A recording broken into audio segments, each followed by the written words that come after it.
de notre fonctionnement. Donc ça aussi, ça se réfléchit en termes de vision sociétale. Donc reporter des choses qui sont pas urgentes, peut-être c'est une façon un petit peu de souffler. Procrastiner. Toute dernière question, docteur, on sait que les cordonniers sont toujours les plus mal chaussés.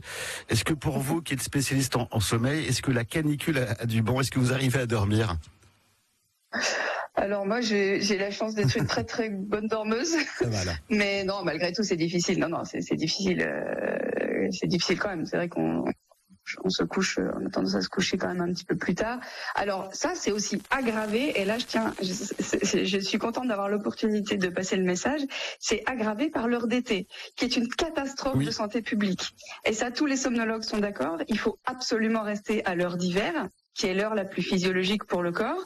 Il faut maintenir cette heure dite d'hiver, entre guillemets, c'est l'heure en fait qui est la plus proche du rythme solaire, qu'il faut maintenir absolument en été. Et donc le jour où enfin on aura une vraie décision politique sur ce sujet et qu'on changera plus d'heure, il faudra qu'on soit à l'heure qui est la plus proche du soleil. Et ça nous aidera pendant les périodes de canicule, puisque là, le problème de l'heure d'été, c'est que le soleil se couche une heure plus tard que ce qu'il devrait, et ça aggrave encore plus les difficultés à aller se coucher et à dormir. Et c'est vrai qu'on nous en parle depuis des années, on vous dit à chaque fois, ça sera la dernière fois cette année, puis finalement ça continue l'année suivante.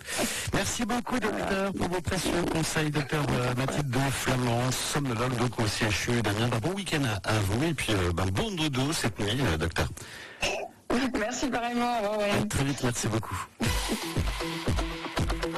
D'ici Picardie. Actu local, musique et bonne humeur.